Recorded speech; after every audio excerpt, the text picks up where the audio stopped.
Okay, now we are starting. Today we have Philip Kitcher, certainly one of the most influential contemporary philosophers. Philip Kitcher, even if he's British, has been teaching in America for a while, and he is John Dewey Professor at Columbia University, and sorry, my wife entered in the room.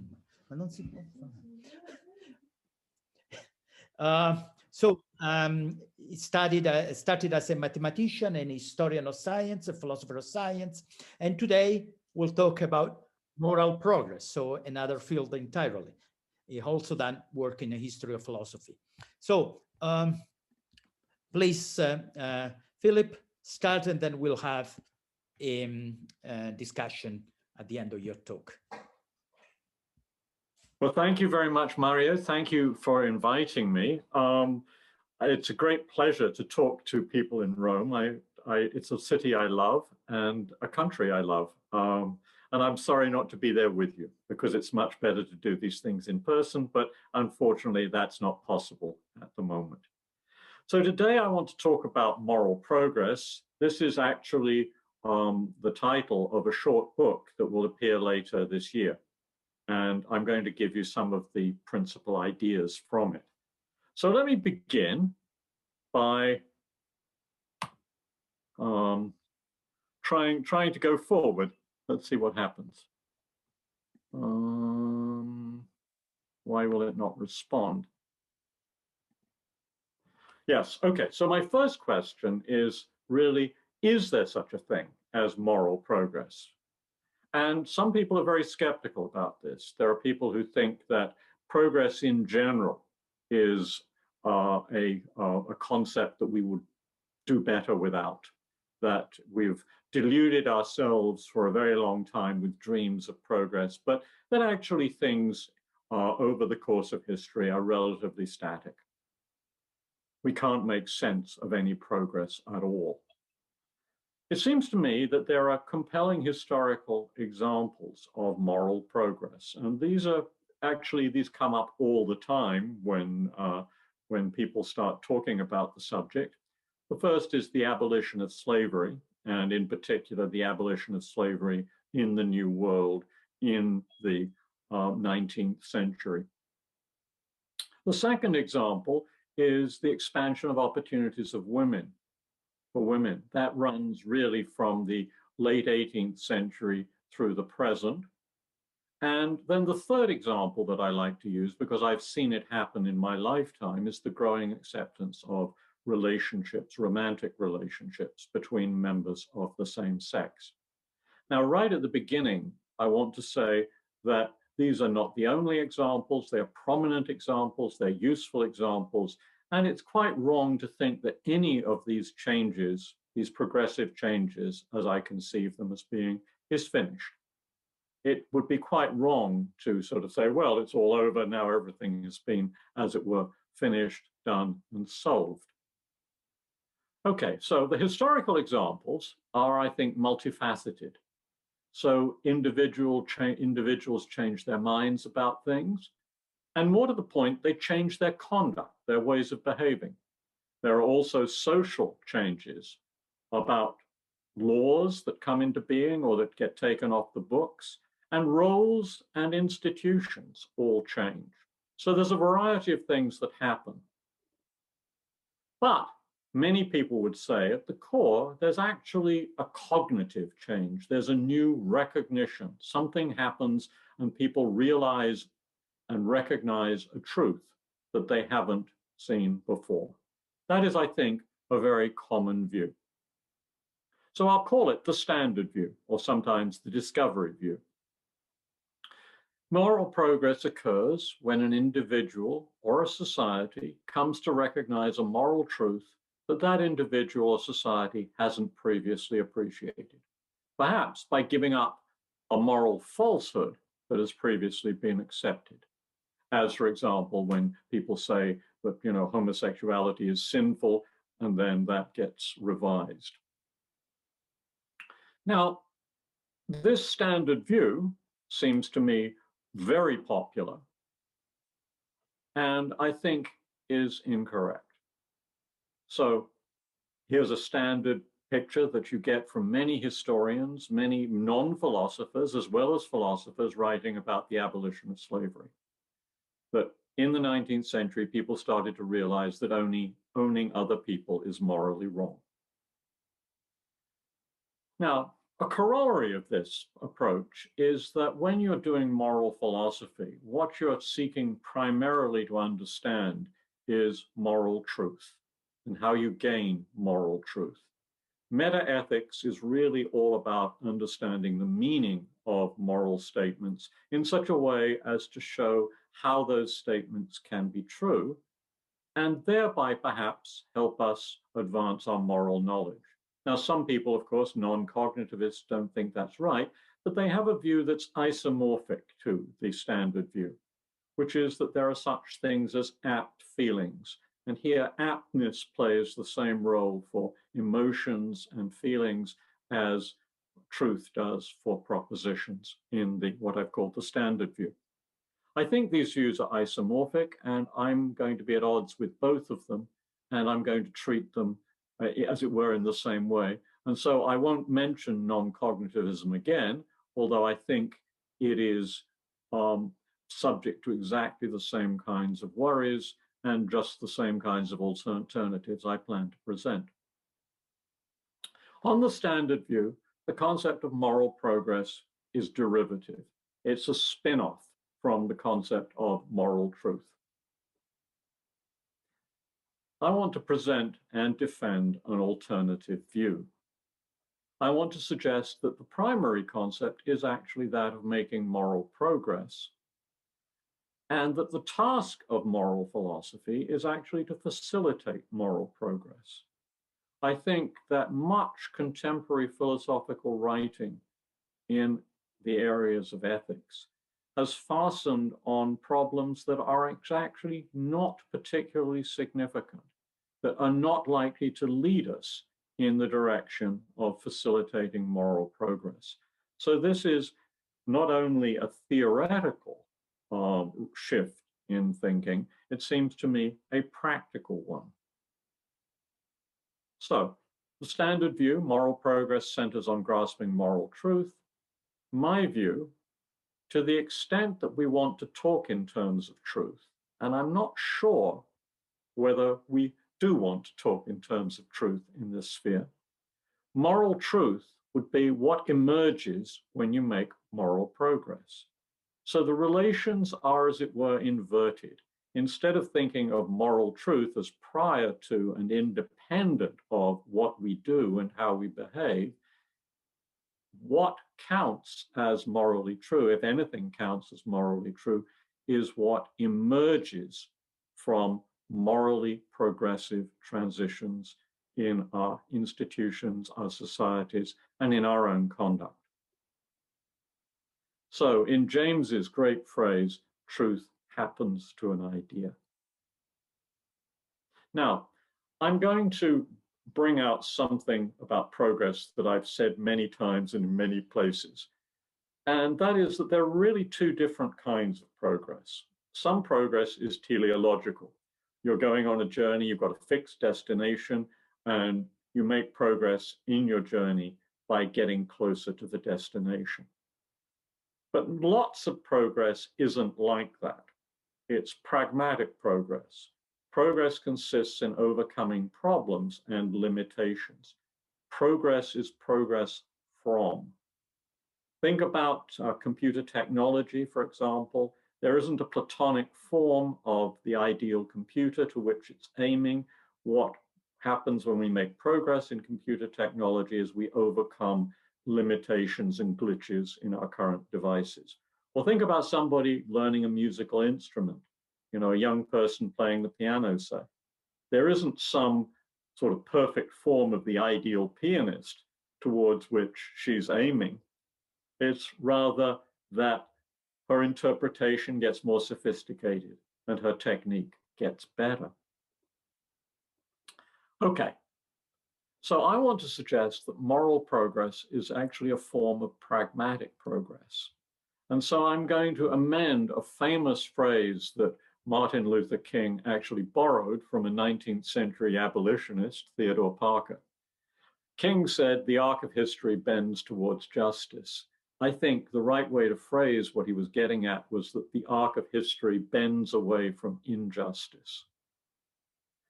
Injustice is the source of the problems, and we make progress in morality by correcting injustice. Now, why do we want an account of moral progress? Not, I think, to congratulate ourselves. The skeptical worries about progress in general are, I think, justified to the extent that they regard it as a concept that's too typically used to pat ourselves on the back. Look at all the progress we've made. We're not savages anymore. We're civilized, etc., etc., etc. I think we want an account of moral progress because when you actually look at the history and the history of my examples, they'd all depend on events that might easily have gone very differently. Take, for example, the same-sex case. In the American context, that began when some rebels rose up against the police in a Greenwich Village bar. But 70 years before that occurred, Oscar Wilde had famously tried to revolutionize our thinking about same-sex love and had paid a terrible price for doing that. Moral progress, the concept of moral progress and our understanding of moral progress is designed, I think, to be forward-looking. An understanding should make further progress more systematic and more sure-footed. That's my idea of the practical task of moral philosophy. So I'm going to be pragmatic in even more ways than this. The ideal thing would be to have a full criterion of moral progress that would cover all the cases. Tell us exactly how to make moral progress anywhere and everywhere. I think we can be helped by something far less ambitious than that.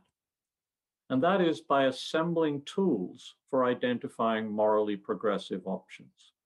So the situation I think about is when we're envisaging, either as individuals, changing our behavior in some way or another, or as societies, changing our institutions and our roles in some way or other.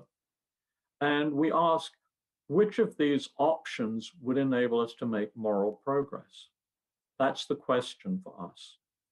And if we've got some tools which can sometimes help us sort out some of these options, that's already helpful, even in advance of having a full criterion.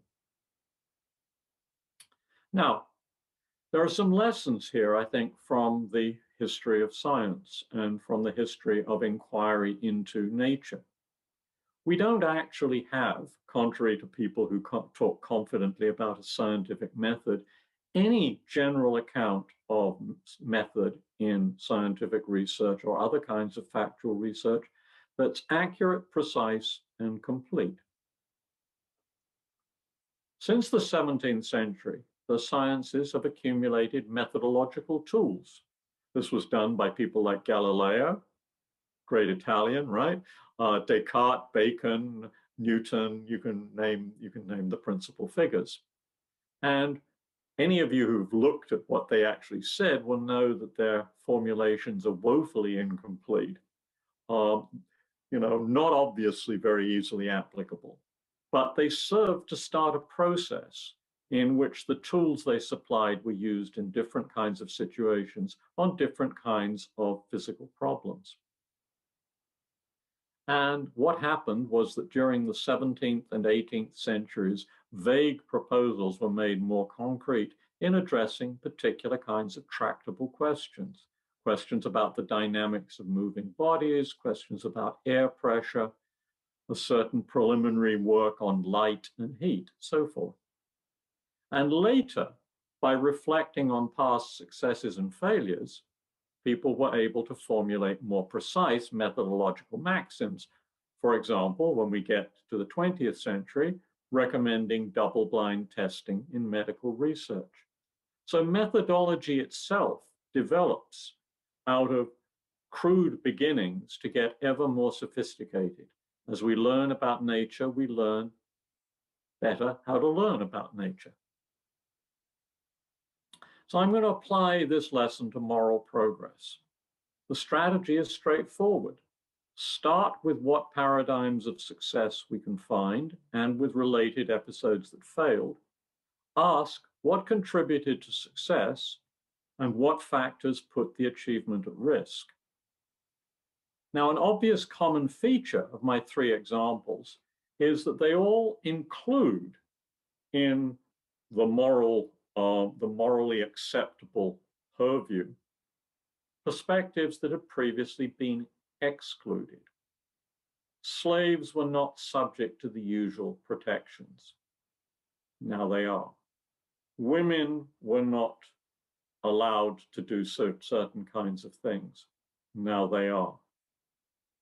People who had romantic relationships with members of the same sex were forced to hide and keep them quiet. Now they are openly acceptable. And as I said, in none of these cases can we talk about something that's completely over and done, but there are partial successes. Now that's inspired many people, and I think this actually goes back to the Stoics. It's there in Hume, it's there in a great Victorian historian of morals, W.H. Lecky. It's there explicitly in Peter Singer's book, The Expanding Circle. The idea of inclusion being the dominant mode of moral progress. But I don't think that can quite be right, because inclusion also involves exclusion. To accept same-sex love is also at the same time to reject homophobia. It's not an entirely sort of embracing more and more perspectives affair. Things get rejected at the same time as new things get accepted. So I'm going to start in a different place. I'm going to start with a pregnant remark from a great essay by William James called The Moral Philosopher and the Moral Life. James says in that essay, quite confidently, the philosopher only knows that if he makes a bad mistake, the cries of the wounded will soon inform him of the fact. Well, there's a lot of optimism in that, I think, but it points to something important about moral progress. The paradigms show that sometimes those cries aren't heard, and sometimes the wounded don't even cry. But I'm going to start with this idea that the cries of the wounded are, as James thinks, important. And I'm going to see the methodological route that I want to trace to be one in which the cries of the wounded get elicited and made audible. So here are two kinds of ways in which moral progress occurs in the three examples I've chosen. First, overcoming moral deafness. The voice sufferings of the oppressed come finally to be heard. That happens in the case of in all three cases. It's readily evident in the case of slavery, where to begin with, of course, the voices of those who are wounded aren't heard at all. A few people start to speak on their behalf. That happens in the 18th century. And then gradually, the wounded themselves, the slaves, come to have a role in the conversation. And that conversation becomes broader and more public and more vociferous as time goes on. But there's another kind of thing that happens in all three episodes and is most evident actually in the expansion of opportunities for women. There's an overcoming of a kind of false consciousness, and I want to be very careful here. It is one species of false consciousness. It is not every kind of false consciousness that I'm going to be talking about today. And that is the oppression and confinement that nobody has recognized gets brought to light.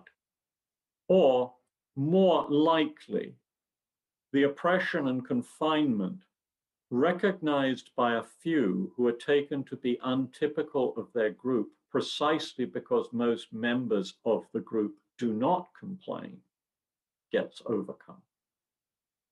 So in the case of women, the women who initially speak out are derided as monstrous, unnatural, destructive, and so on. And that's because at the same time, a large number of women are prepared to accept the roles that society has given them. I shall come back to this point again. So I want to see moral progress as pragmatic progress. It consists in solving problems and overcoming limitations. And that means that the methodology has to identify problematic situations and resolve them. After all three cases began in situations in which nobody thought that the status quo was in those respects problematic. What's wrong with slavery? What's wrong with women being the goddesses of the domestic sphere? What's wrong with punishing these perverts? So we have to ask a question. When do demands or cries for relief need to be addressed? And here there are difficulties of identification. As I've said, problematic situations often go unremarked. And even when some people see a problem, others don't. So the common responses are, this complaint is completely unjustified, or possibly, this is the best we can do. We'd make matters worse if we responded to this complaint. So let's start with a very simple idea about problems, that to be a problem is to be felt as a problem. It's too subjective, surely. But one might say we can beef it up. Consider a medical example. We all have problems when the oxygen level is low. All right, that's a problem for all of us. It's an objective problem, we might say. But most cases aren't like that. People vary in their responses to situations. There are stoics, and more commonly, there are whiners. So when people complain, we sometimes say to them, come on, pull yourself together. You don't have a problem. You're just, you're the problem. You need to change your attitude towards your situation. So one might say, well, all right, then we'll have a bias. And when even the Stoics don't complain, when even the Stoics complain, then we'll think there's a problem. But that also can't be right. I mean, if you've got a well-trained Spartan youth and he's standing there with his entrails dangling, he has a problem, even if he's got a terribly stiff upper lip and isn't complaining about it. So you can go wrong in both directions. So the first steps towards a methodology are to ask a central question. When is a complaint justified? Start from the actual complaints, but then try to impose a filter. That's got to be settled, I think, through moral inquiry. And moral inquiry should focus on the urgent cases. So the first task is to take felt suffering seriously and to use their severity to assess their urgency. So you don't want to spend a lot of time on examples in which the assessment of the severity of the suffering that you would make would be, it's not a big deal. You want to, like the law, you want to give your time and attention to the most serious cases. So you must ask of a complaint to begin with, if this complaint were justified, how important would it be to remedy it? Moral inquiry starts when urgent cases have been identified and then gets initiated but how should it be conducted? So I'm going to start with an idea that I've suggested in my previous work on ethics, that the original problem that began moral and ethical life, I think between 50,000 and 100,000 years ago, so a long, long time before Plato, before written documents, before even the Neolithic. It began because of perceived tensions and conflicts in human societies. And that problem arises, although our ancestors couldn't have perceived it as arising, from a limitation in human psychology, what I'm going to call our failure to respond to one another. We are a species that can actually identify the attitudes of our fellows and can sometimes respond to them in ways that facilitates attainment of the goals of all. And that has enabled us to have, like our evolutionary cousins, the chimpanzees and the bonobos, a special kind of social life, one in which we can live in groups that are mixed by age and sex. The trouble is, although we have that capacity, it's not sufficiently developed to enable us to live together smoothly. And so chimpanzee and bonobo societies are constantly full of tensions among the members. And as a result, they're constantly rather small in size. What our ancestors did 50,000 to 100,000 years ago was get beyond that by finding an amplifier for this capacity to respond to others. So the moral project grows out of our limited capacity for responding to others, and the moral method has to be social.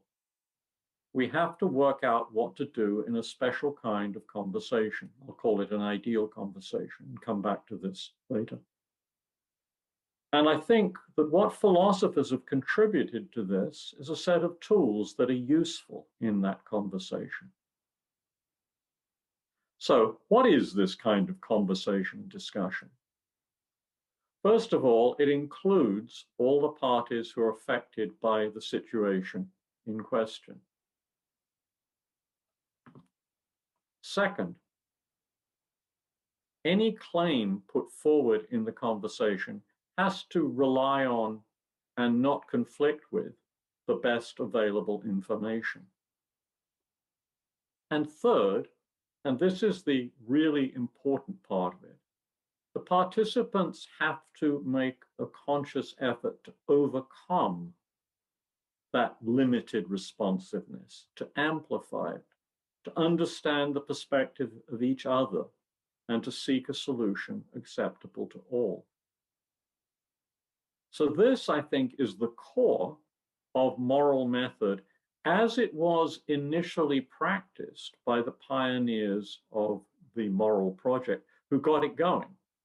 They sat down in what Hume famously called the long, cool hour and tried to work out the ways in which their conduct should be patterned in response to the perceived difficulties. They were responding to a problem in the way that a primitive medical practice might respond to a problem with the body, not knowing what the underlying cause was. I have diagnosed the underlying cause in ways that they couldn't by suggesting that it comes from the limited responsiveness to others. Okay, now I'm going to introduce this first in connection with what I called the cases of moral deafness. And then I'm going to extend it to cover the harder cases of false consciousness. So the rest of this lecture will proceed in two steps. First, the articulation of an approach to moral deafness in these terms, and then I'm going to try to explain the more complicated phenomenon of false consciousness and how to come to terms with it. So let's suppose that we set up a group of people and they look at the complaints that have been registered, and they all agree that if there are any justified complaints among them, a certain group are the most serious ones. And then they start morally inquiring into the justification for those complaints. How should they do it? Well, they should set up the best approximation they can make to a conversation and deliberation meeting those three conditions. They should be inclusive. They should assemble the best factual knowledge they can and rely on that and only on that. And they should meet the affective condition. They should try to identify with one another's perspectives. That means that the people who complain and the people who resist the complaint have to try to understand one another, have to try to live, if you like, in one another's shoes. A transition in moral progress, the identification of a situation as problematic and a response to that, is justifiably counted as progressive if it implements a proposal that would have emerged from an ideal conversation responding to that complaint. So the task for us is not, of course, to set up ideal conversations. That's impossible. But to use the idea of an ideal conversation to set up institutions through which we can do the best we can to meet those kinds of conditions. So that's what counts as justifying a claim that a transition is progressive, if it accords with a certain kind of deliberation, if it would be the outcome of a certain kind of deliberation. But that isn't what moral progress period is. I want to suggest that moral progress period is what happens when that stays as you continue to make further progressive transitions. This is very like the Peirce-James approach to factual truth. The idea of an extending sequence of collective inquiries in which certain things remain stable as you continue to use your methodology. So a transition in moral practice is progressive if it continues to be justifiably accepted as progressive in an indefinitely extensive sequence of transitions, each of which is justifiably counted as progressive. So the fundamental criterion for moral progress is not only that you have justification for the moment, but that justification sticks. If we want to talk about moral truth, and I'm going to be a bit cagey here, then let's focus on propositions initially accepted in a new transition in moral practice. So this is a P is a proposition that's emerged from this kind of deliberative attempt. If that transition is progressive, one might say P is a moral truth. But the worry is that if you understand truth in this way, it may have some strange features. And that's the result of a very, very simple feature of my account. My account is sensitive to the historical contingencies, not only the societies in which this transition occurs and their contingent features, but also the time at which the thing is initiated. And remember, I said in relation to factual methodology that factual methodology has continually evolved. Well, if that's the case, then we should expect the same for moral methodology too, I think. And that means that time can make all sorts of differences. And so that means that depending on the details of history, and the kinds of institutions that were in place beforehand and the kind of society it was, different kinds of propositions can emerge. That really does give some oomph to James's thought that truth happens to an idea. And maybe it's wrong to talk about truth here at all. There's a kind of Isaiah Berlin style pluralism that is clearly present here. It's not a relativism, but there's a kind of pluralism that's involved. I'll leave that for the discussion. That's very tricky. These are very tricky issues. So if that will help us with the cases of moral deafness, and I would claim that the moral methodology I've suggested picks out the features in the actual histories of all three cases that help them go forward in the way they did, and smooths out the history. So if you think of the abolition of slavery or the expansion of opportunities for women as taking, something of the order of 1.5 to 2 centuries, then had you got in place a moral methodology of the sort that I am envisaging, then it's reasonable to think that that time span would have been much condensed and that we would have gone through the stages, the historical stages through which progress was made, much more smoothly, much more surely, and much more quickly. But in all three of these cases, false consciousness played a large role. And as I said, especially in the one about the expansion of opportunities for women. Now, many people are worried about the concept of false consciousness. It has all sorts of associations, and I think it takes all sorts of forms. But the form in which I want to understand it is posed by this question: are there some complaints that would be justified even though nobody makes them? So let me give you a historical example.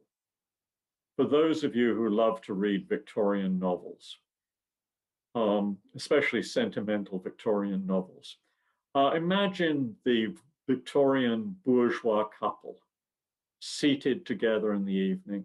He is reading an elevating book on one side of the fireplace, and she is plying her needle on the other side.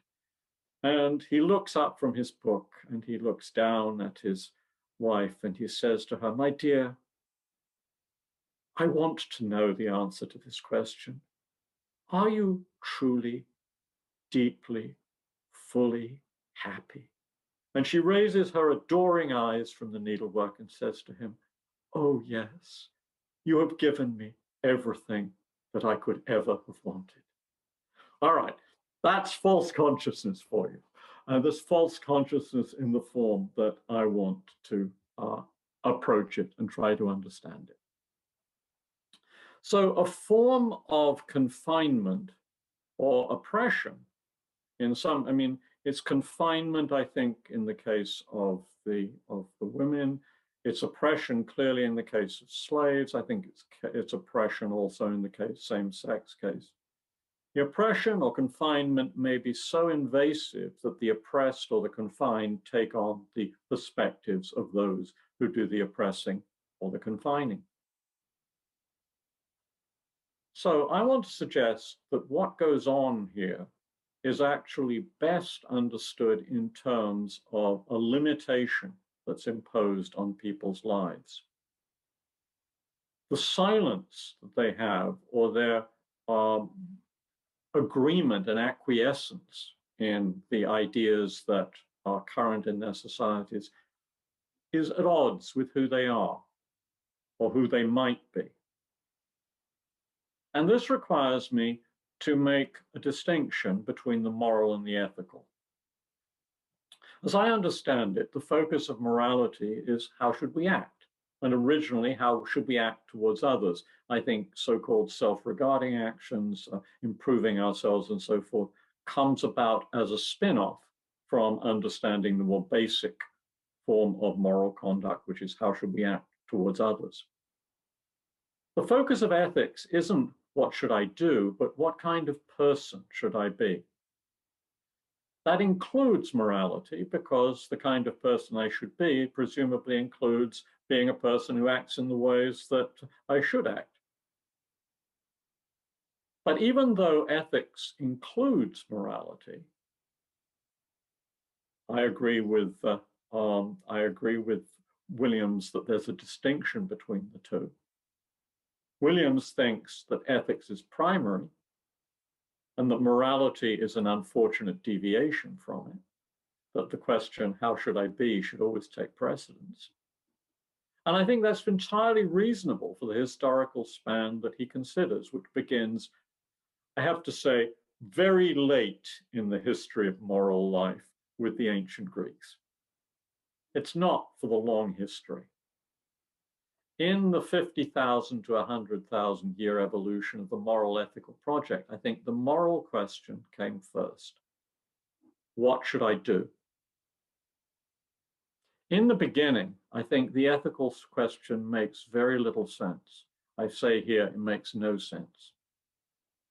If you're a small hunter-gatherer band trying to tackle the symptoms of an underlying disease which you can't really identify, seeing the social tensions in your group as problematic,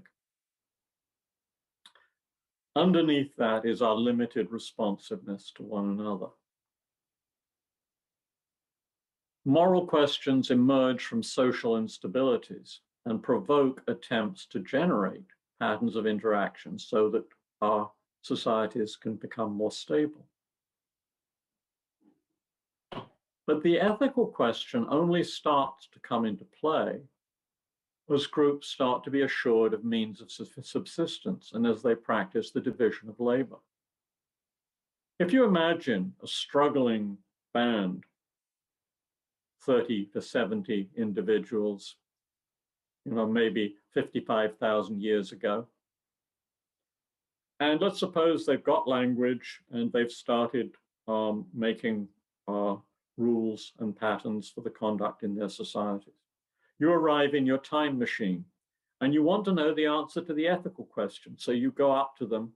Fortunately, you have an automatic translation so you can speak to them and you say, tell me, have you thought about how you should be? What kind of life you should have? I think if they understood the question, they would probably punch you. They've got to get on with the daily tasks of survival. They've got to cope with the challenges. There's no obvious question of how you should be, apart from simply according with the practices, the moral practices of the group. But the ethical question comes into its own in a small way once you have division of labor, because then you can ask, how should I act within the group? What role should I take on? In what ways can I best contribute? But as the moral project goes on, as human cooperation becomes more established, as people become more used to patterns of cooperation, complex emotions, which are probably not on the horizon of our 50,000-year-old ancestors, become possible. And now human relationships can begin and complex social roles can begin. And so by the time you get to the Greeks, that question can emerge in its initial form just for a very, very small segment of the population. How should I be? It's a latecomer, I think, in the history of moral life. And it's a latecomer because you need serious alternative ways in which people can exemplify the moral patterns of the society. And those culminate in what I'm going to call ideals of the self. These are general answers to the ethical question, and they develop in tandem with the evolution of moral practice. You can be this sort of person or that sort of person. You can be a teacher, a wife, a cook, a gardener, somebody who develops artistic works and devotes yourself to perhaps to the future generations, all sorts of ways you can come to be. And that can lead to a greater satisfaction or dissatisfaction with your life. Now, if you fail to realize the ideal you've accepted, that is surely likely to generate dissatisfaction, and it will sometimes be expressed in justified complaints. And so those kinds of complaints are the ones that seem to me to be registered by the pioneering women who speak out in the early days of the transition. People like Mary Wollstonecraft, for example. They have an ideal for themselves and what they might be and become that goes beyond what society will allow for them. And they complain about that. But all around them is false consciousness. And it's arisen because ideals available to some are condemned as inappropriate for others. And those debarred from such ideals are therefore confined in addressing the ethical question. And as I said of the ideal bourgeois wife, their silence expresses a moral problem. The prevailing moral practice prevents them from becoming who they are. So the task then is to focus attention on the ideals of the self that are available in society and on the ways in which those are distributed. So I extend moral inquiry. It shouldn't be restricted to considering the actual cries of the wounded, but it must also investigate in a serious and institutionalized way whether the uneven availability of ideals of the self is justified. And this requires, as great champions of the expansion of opportunities for women quickly saw, I think of Mill and Harriet Taylor in the 19th century, it requires ethical experimentation. It's no accident that Mill calls for experiments of living. So that's a brief summary of part of what I've tried to do in the book to which I alluded at the beginning. I want to give an account of moral progress as problem solving. I want to give a methodology for the simpler case when sufferings are voiced, and a sketch, I've only sketched it here, of how to extend the methodology in the case of false consciousness. That requires a kind of Deweyan society, as I think of it, a society in which institutions change so that the locus of moral decision is put where it should be, in my view, namely on the collective. And that collective organized in a particular way around inclusive, well-informed, and mutually engaged discussions. And through that, we can hope to make moral progress, as Dewey hoped, more systematic and sure-footed than it's been. That's the thought. Thanks for listening.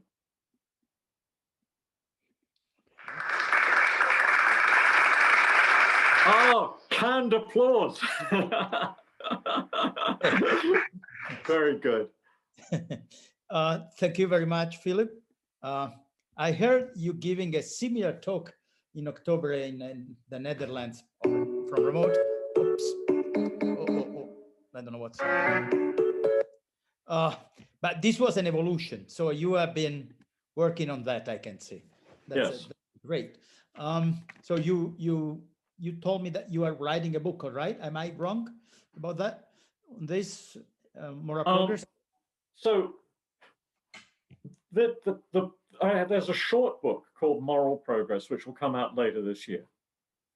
Then there's a much longer book called The Main Enterprise of the World, Rethinking Education, which will also come out later this year.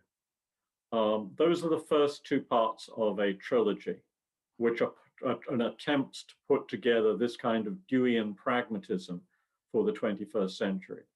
Mm-hmm. And the series of lectures you heard is going to be the third part of the trilogy. and the lectures are going to be considerably expanded. And my tentative title for that is Homo Quaerens, not sapiens, but quaerens, inquiring rather than wise or knowledgeable. And that is the general epistemological framework for really the first two. So that's the thought. It's you know, this is a Deweyan pragmatism, and I'm trying to work out in this particular project just a piece of it, just the moral piece. But the thought is, in all cases, actually, to turn questions away to thinking about progress, to thinking about human progress in the large and in the small, and to thinking about the ways in which one best develops collective methods for making progress. Okay, thank you very much. So we have two questions in the chat and one raise hands. I prefer people raise hands. I'll ask the two written questions, but then let's go on with the raised hands.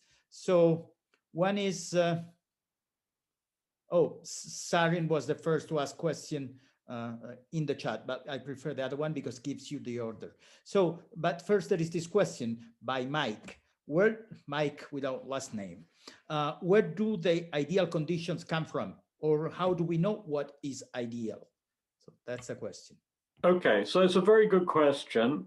Why do I set up the ideal conditions in this way?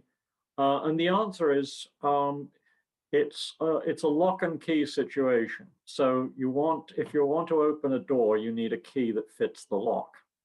And if you think with me that what started moral life and what drives moral life is a deep problem that is rooted in the ways in which human beings are and have evolved to be, namely that we have a certain capacity and we have it in limited form.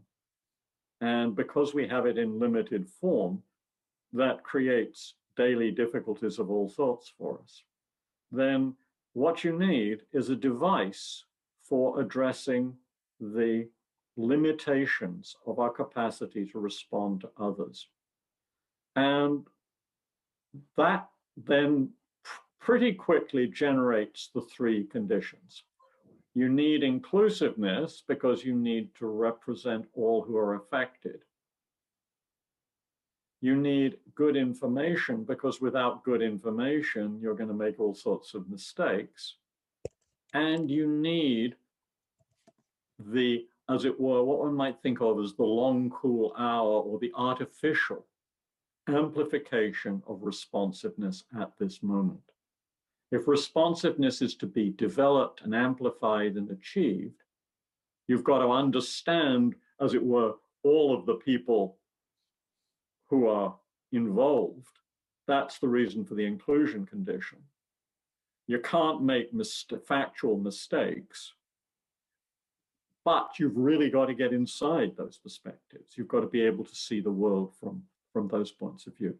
So what I claim is this is key fitting lock. If you see the problem, then this is what recommends itself as the solution. But Mike, it's not, remember, this is not the end of the methodology. This is the beginning. This is a bit like saying, as Galileo said, well, do some mathematics. Mathematics is the book of mathematics is written in the language of nature. And do some experiments when you have to, but you can also do some thought experiments. I'm pretty good at thought experiments myself. So that's all pretty vague and pretty crude, but what Galileo does in the dialogues and the discorsi is he puts it to work and he shows you how it works. And out of the putting to work come more concrete things. And as the concrete things develop, they get translated into different areas of research. They get amended. As Dewey points out, Darwin makes a great leap in the methodology of the biological sciences. And then eventually you get to things like double-blind experiments. So who knows where it goes? I am not casting myself as anything other than one of the beginners. It's and possibly Bacon, who's probably the least intellectually competent of the early ones. So I'll opt for being Bacon in this crew. Okay, thank you very much.